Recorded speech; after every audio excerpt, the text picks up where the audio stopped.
Hello everyone, welcome back to my channel. आज मैं आपको new Thai drama red moon का हिंदी एक्सप्लेनेशन देने वाली हूँ। तो वीडियो को ज़रूर देखना और ऐसे ही इंटरेस्टिंग वीडियो देखते रहने के लिए चैनल को सब्सक्राइब ज़रूर कर देना। वीडियो को शुरू करते हैं। ये कहानी एक ऐसे इंसान की है जो रेड मून होने पर टाइगर में बदल जाता है क्योंकि वो उन जानवरों को बचाता है जिनको कोई भी नुकसान पहुंचाने की कोशिश करता है।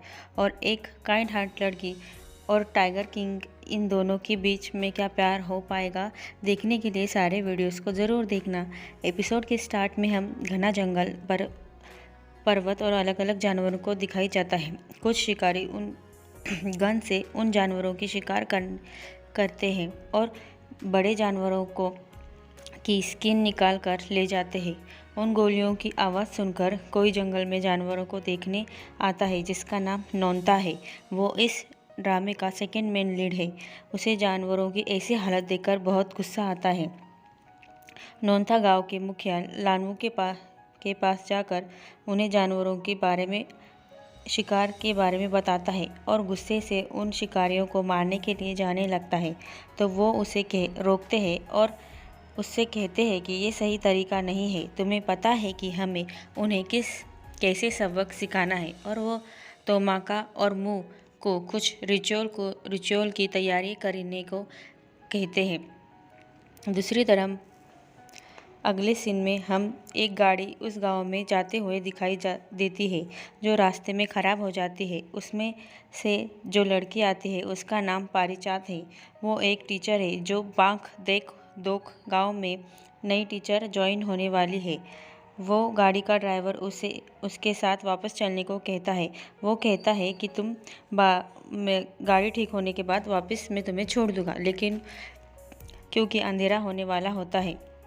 लेकिन वो अकेली ही उस गांव की तरफ जाने लगती है। हम लावू को कुछ पूजा करते हुए दिखाई देते हैं। वहाँ ढोल नगाड़े बजते हैं। गांव के सारे लोग जमा हो जाते हैं। उनमें हमें नोनथा की माँ और कलौंग को दिखाते हैं जो लावू की बेटी है।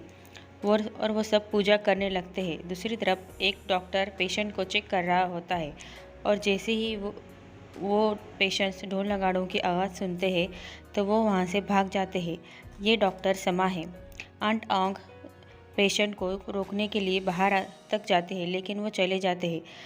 आंट ओंग जब अंदर जाकर देखते हैं तो डॉक्टर वहाँ नहीं होता।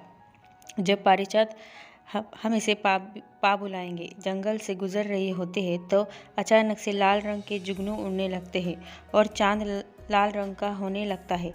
वो ये सब देखकर चौंक जाते हैं। उसे गोलियों की चलने की आवाज़ सुनाई देती है। वो शिकारी जानवरों की शिकार कर रहे होते हैं। उन्हें पा देख लेते हैं। तभी वहाँ से उसे टाइगर की आवाज़ सुनाई देती है जो उस शिकारी की तरफ बढ़ने लगता है।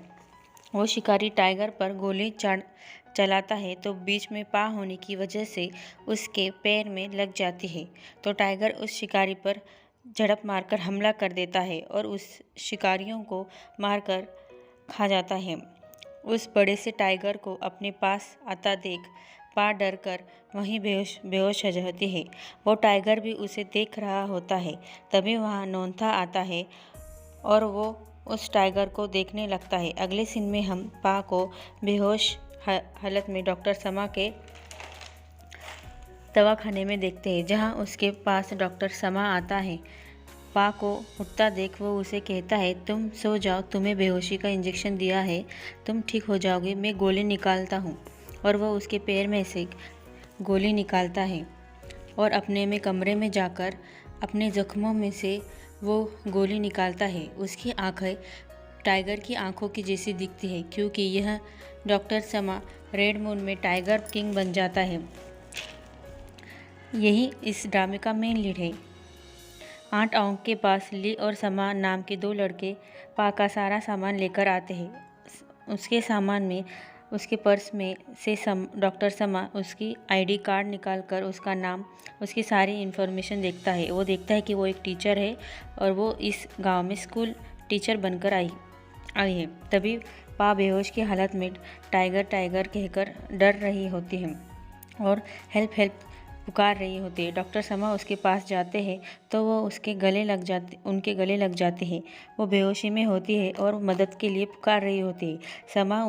समा उसे सुलाकर उसे देखने लगता है। दूसरी तरफ हम नोनता और कलांग और कुछ लोगों को जख्मी बकरी को, जो शिकारियों के हमले में जख्मी हो गई थी, उसे एक पेटी में सुला लेकर जाते हुए देखते हैं। वो उसे अस्पताल ले जाने की बात कर रहे होते हैं। कलांग नोनता से पूछते हैं कि चांद लाल होने के बाद तुम कहाँ चले गए थे। नोनता उसे कहता है कि मैं शिकारियों को देखने गया था। तो वो उसे कहते हैं कि तुम क्यों गए थे। तो वो कहता है कि ये मेरा काम है। तो वो कहते हैं कि तुम उस बात को, इतना समय बीत गया लेकिन तुम उस बात को अभी तक भूले नहीं हो, तुम क्यों उसे भूल नहीं रहे हो। तो वो कुछ बातें सोचने लग जाता है। इसी के साथ ही हमारा ये एपिसोड यहाँ पर ख़त्म हो जाता है। हम अगले एपिसोड में हम देखेंगे कि ऐसी कौन सी बात है जो नोनता सोच रहा होता है, ऐसा क्या हुआ होता है पास्ट में।